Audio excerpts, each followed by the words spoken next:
Have you ever felt like no matter how hard you try, you're the one who ruins it all? You finally get the job you dreamed of, but suddenly you stop showing up like you care, you fall in love, and the next thing you know, you're pulling away, picking fights, or ghosting them completely. You make a promise to change, and then break it again. But what if I told you, it's not because you're broken, it's because you're divided, and the part of you that's sabotaging everything might actually be trying to protect you? Sounds crazy. There's something I discovered that changed the way I see myself, and once I saw it, I couldn't unsee it. Let's go there together, not to fix you, but to understand the part of you that's been quietly screaming, "Stay with me." Because the part of you that's been running deserves to rest. There's a moment that haunts you, not because it was loud, but because it was quiet. Everything was going well. Until it wasn't. You had the relationship, the opportunity, the peace you'd been chasing.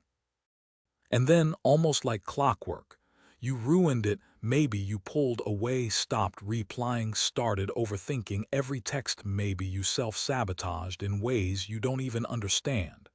And after it all collapsed, you were left asking the same question you've asked for years. What's wrong with me? You try to convince yourself it was just bad timing, or that the other person just couldn't handle you. But deep down, a quieter voice whispers, "It was me. I did this again." You're not alone. More people than you realize are carrying this pattern. Success shows up, and they disappear. Love arrives, and they push it away. Peace begins to settle, and they stir up chaos. We often call it fear of intimacy, or fear of failure, or even trauma response. But what if it's something deeper, something older, something you didn't create, but inherited? What if this part of you that ruins things was never trying to hurt you? What if it was trying to protect you? You see, self-sabotage isn't just behavior, it's a language. And for many, it's the only way their pain has ever learned to speak. We don't sabotage because we hate ourselves. We sabotage because something inside us believes that love is dangerous, that success is unsafe, that peace is a setup. We think we're scared of change. But what we're really scared of is what change might reveal. We say we want connection. But connection means being seen, and being seen means being exposed. So instead of risking that, we burn it down, we run, we blame ourselves. But deep inside, we wonder, is there another way? Is it possible to stop running? Is there a path not to perfect ourselves, but to understand why we sabotage in the first place? You're here because a part of you is tired and tired of the cycles, tired of the shamed, tired of wondering if you're broken. What if the truth is, you were never broken, just divided? His name was Daniel, 35, living in a small apartment in Brooklyn, working as a freelance copywriter for brands he didn't believe in. On paper, things looked fine. He had a modest income, a few good friends, and a bookshelf full of self-help books he'd half finished. But Daniel carried a secret. Every time something good happened in his life, he found a way to destroy it, not consciously, never loudly, just quietly enough to make it look like life simply drifted away. A year ago, he met someone. Her name was Maya. She was kind, grounded, gentle in a way that made him feel safe and terrified. They dated for 4 months. It was the closest he'd ever let anyone in. And then one night, as they were lying on the couch, her head on his chest, she whispered, "I feel like I could love you." And just like that, a switch flipped inside him. Within a week, he had stopped calling. Within 2, he ghosted her completely. No explanation, no fight, no closure, just silence. Daniel told himself it was because he wasn't ready, that he needed time to work on himself. But deep down, he knew he'd done this before, not just with Maya, with jobs, friendships, projects he actually cared about. The moment something began to feel real, he vanished. He once tried to explain it to a friend by saying, "It's like I watch myself pull away." but I can't stop it, like I'm watching a version of me take over. And the worst part wasn't losing Maya, it was the guilt, the knowing that he had created the very loneliness he cried about over and over again. Have you ever done that, pushed away what you wanted most, just because it felt too close, too vulnerable? Have you ever built walls so strong, not even love could climb over them? Daniel wasn't trying to be cruel, he wasn't a narcissist, or emotionally unavailable, he was scared. But not in the way he thought. He wasn't scared of being loved. He was scared of what that love might touch, what it might see, and if it saw too much, would it still stay? That was the real fear, and for Daniel, that question had haunted him since he was a child. It happened when Daniel was 6, a stormy night.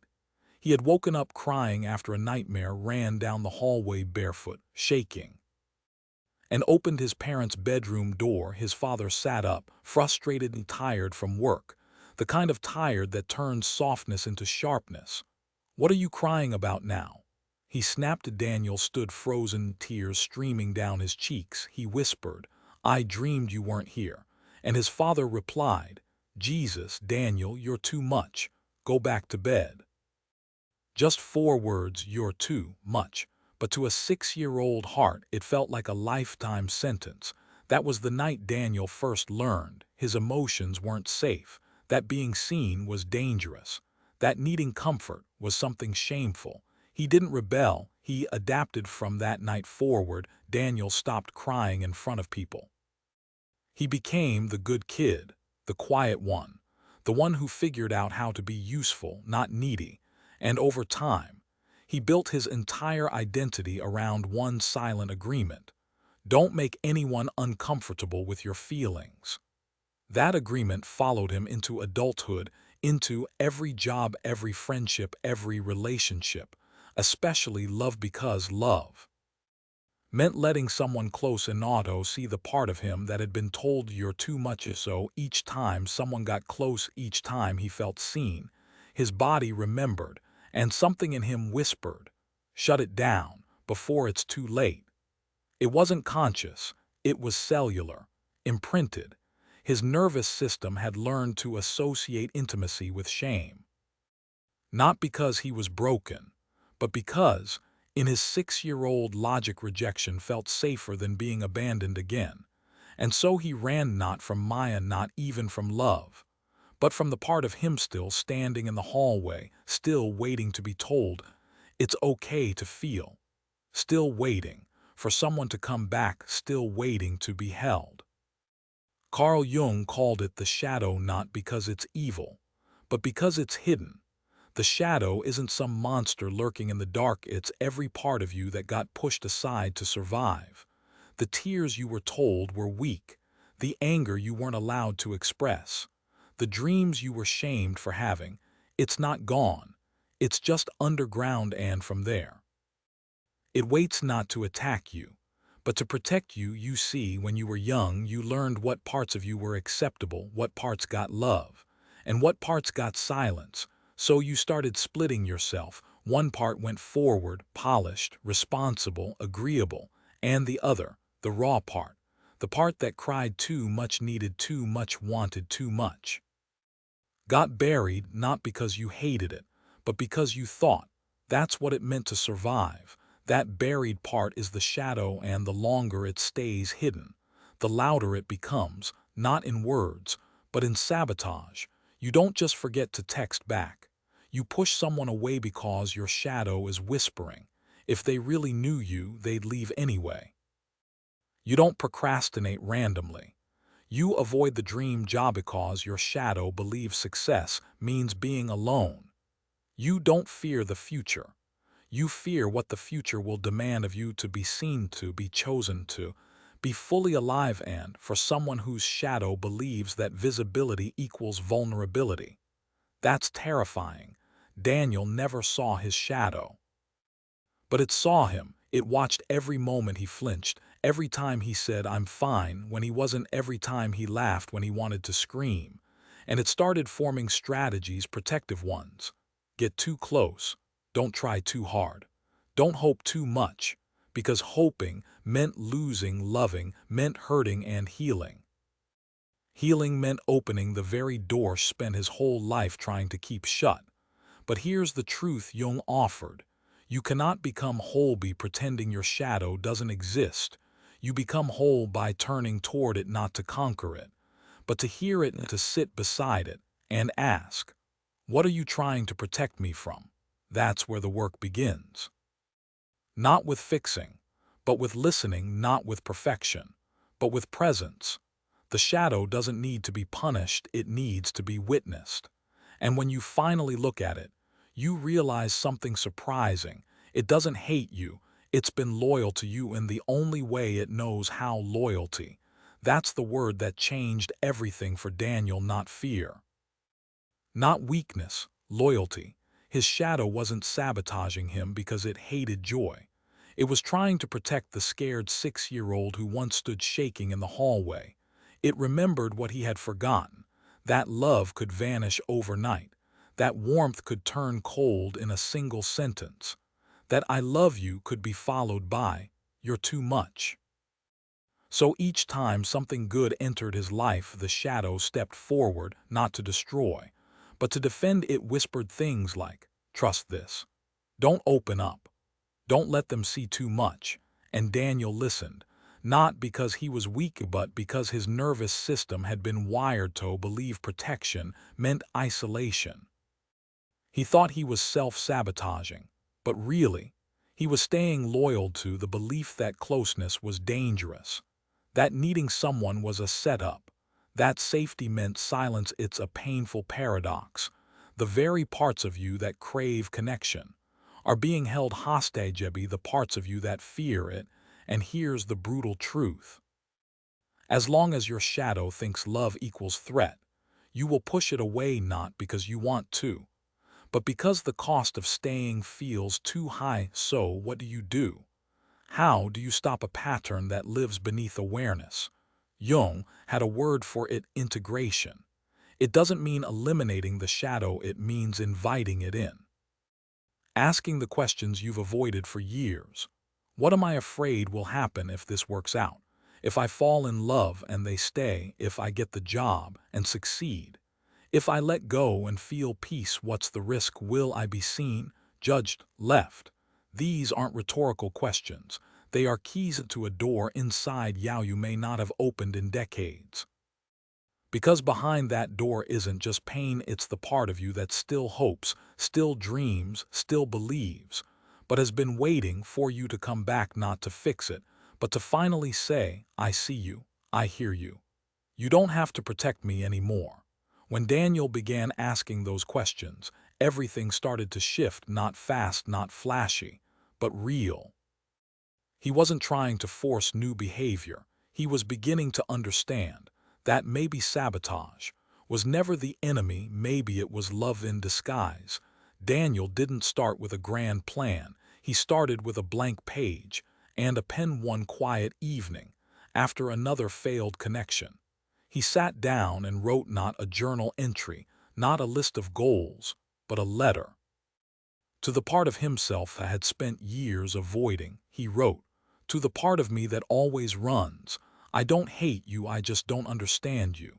That night, he wrote for hours. He let the words come without judgment, without editing. He addressed his fear, his shame, his anger, as if they were old friends had abandoned, and to his surprise, they wrote back. Not literally, but in feelings, in images, in memories he thought he'd forgotten. He remembered the first time he leaned and said, "I'm fine," when he wasn't. He remembered the hollow feeling after winning an award and feeling nothing. He remembered Maya, the softness in her eyes, the warmth in her voice when she said, "I'm here," and the panic that followed. As if love itself was too much to carry, so he kept writing, a letter a day, each one to a different part of him, to my rage, to the silence I hide behind, to the boy who thought he was too much. He didn't ask them to leave, he asked them what they needed, and what they needed was never perfection, never punishment, just presence. Just someone to finally say, "I won't leave this time." because that's what the shadow fears most, not being wrong, but being abandoned. Daniel also started to visualize.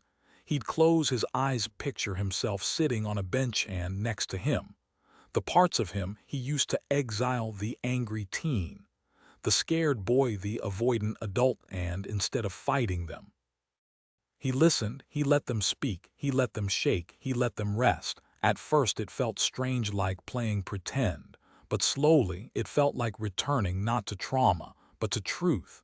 The truth that he had always carried them, and maybe they had always carried him. You see, integration isn't a one-time fix. It's a relationship with your entire self. And like any relationship, it takes patience, it takes repair, it takes staying, especially when you want to run, especially when it would be easier to shut down. But each time Daniel stayed, each time he wrote instead of withdrawing, listened instead of escaping, held instead of hiding, a small shift happened. He felt less at war and more at home. Not with the world, but with himself. One letter stood out among the rest. It was short, only a few lines, written late at night after a therapy session that left Daniel feeling raw. He titled it, "To the Boy Who Stopped Asking," and it read, "I see now. You weren't too much, you were just too alone, and I'm sorry I believed them." That was it. But something about those words broke, something open. Daniel cried for the first time in months, not because he was sad, but because something inside him had been waiting to be seen for years. That letter wasn't about blame. It was about reuniting. And that boy, the one who learned to silence himself, was finally being invited back in. He kept that letter in his wallet for weeks. It became a reminder that he didn't need to be perfecto, be loved. He just needed to stop abandoning himself. You see, the parts of us that carry pain don't need us to fix them. They need us to stay, to sit beside the shame, to whisper into the rage, to cradle the grief, not with answers, but with presence. Daniel started doing something new each morning. Before checking emails or scrolling his phone, he would sit in silence, put one hand on his chest, and simply ask, "What part of me needs to be heard today?" Some mornings it was the anxious part, afraid he'd mess everything up. Other days it was the tired one, begging him to slow down. And sometimes it was still that 6-year-old boy wanting to be told, "You matter. You're not too much. I'm still here." These moments weren't dramatic, no fireworks, no instant transformation, but they were sacred, because in those quiet check-ins Daniel was rewriting a script that had been running his whole life, one where discomfort meant danger, where love meant loss, and where success meant loneliness. That script was no longer truth. It was just a survival strategy from a chapter that had ended. The real story was still being written: one letter, one breath, one moment of choosing to stay instead of run. And slowly, the boy who stopped asking started to speak again. Daniel used to think healing meant changing himself, becoming stronger, more confident, less emotional. But now, he saw it differently. Healing wasn't about becoming someone new. It was about coming Hamito, the parts of him he had left behind. He no longer tried to banish the fear, he sat with it.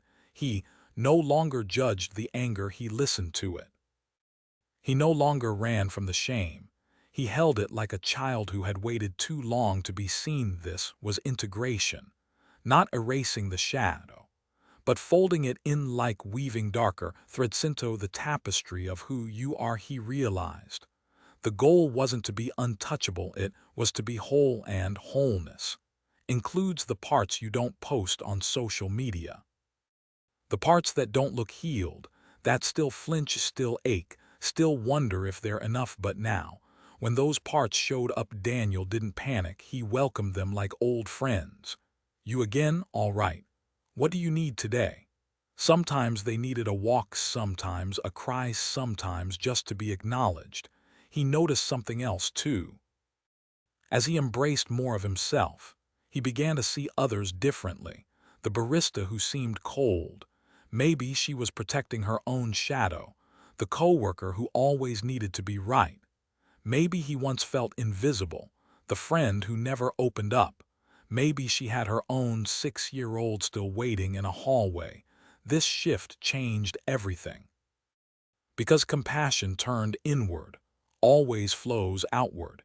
He started showing up more fully, not just in therapy, but in life, in conversations, in conflict, in love. And something surprising happened. People noticed, not because he became louder, but because he became more present, more real, more grounded. He didn't need to prove anything or pretend he had it all together. He just needed to be there, not despite his shadow, but with it. Integration didn't mean he never felt triggered. It meant he recognized the voice behind the trigger. Oh, that's fear talking. Oh, that's the old story. And in recognizing it, he could choose differently, not react, but respond from a place of wholeness, of softness, of self-trust. Daniel no longer split himself into good and bad. He became one, not perfect, but real, and that was enough. 6 months later, Daniel was sitting across from someone new. Her name was Elise. They met at a friend's dinner party, and something about her energy felt calm, not performative calm, but rooted. The kind that didn't need to silence you with nervous laughter. On their third date, as they sat on a bench by the Hudson River, Elise asked a simple question. What's something you're still working on? Daniel paused, felt the old instinct rise to keep it light, to pivot, and to say something safe. But this time, he didn't run. He said, I'm learning not to abandon myself when things feel too good. Elise didn't flinch. She just nodded and smiled softly. That moment didn't feel cinematic. It felt honest, and honesty was new territory for Daniel. He started showing up differently. He still had moments of fear, moments where he wanted to pull away when things felt too intimate. But instead of vanishing, he spoke. I'm feeling overwhelmed, not because of you, but because my old story is flaring up. And Elise would reply, thanks for telling me. Not fixing him, just witnessing him, and that witnessing was everything. Because when you're used to being punished for your feelings, being seen without judgment feels like oxygen. Over time, Daniel noticed a deeper change. He no longer needed drama to feel alive, no longer chased chaos as a substitute for connection. He no longer mistook adrenaline for love or silence for safety. He was building something steadier, not boring, but rooted, not perfect, but real. And one evening, when Elise wrapped her arms around him after a long day, Daniel didn't freeze. He didn't overthink. He didn't scan for exits. He just let himself be held. That moment was quiet, but inside it roared, because he knew he wasn't running anymore, not from her, not from the feeling, not from himself. And that was the real victory, not the absence of fear, but the courage to stay anyway. Because when you stop abandoning yourself, you stop needing others to prove they won't abandon you. You become safe for you, and from that safety, love finally has room to grow. The parts of you that ruin things, they were never enemies, they were protectors. They remembered pain your mind chose to forget. They held the weight when you were too young to carry it. They built walls so high and so strong, not because you were weak, but because back then those walls were safety. But now, you're not 6 anymore. You don't need to hide in the hallway. You don't need to run when someone says, I love you. You don't need to burn bridge just because peace feels unfamiliar. You've learned that the shadow isn't a monster, it's a message, a flare from within asking one simple thing. Will you finally see me? And when you do, when you turn toward the parts you once buried, something incredible happens. The sabotage begins to fade, not because you forced it, but because there's no longer anything to protect yourself from. Because when you show up fully, when you stay present with your fear, your grief, your longing, you stop being at war with yourself, and in that stillness, healing begins, not with a bang, but with a breath. A choice to stay, to listen, to love, not in spite of your shadow, but because of it. So if this touched something in you, if you felt the ache of repeating patterns, of pushing away what you most wanted, of wondering if you're broken, let me tell you, you're not broken. You're divided, and the work now is reunion. If you're ready, say it with me, even quietly. I'm ready to stop running. You're not alone, and this is just the beginning.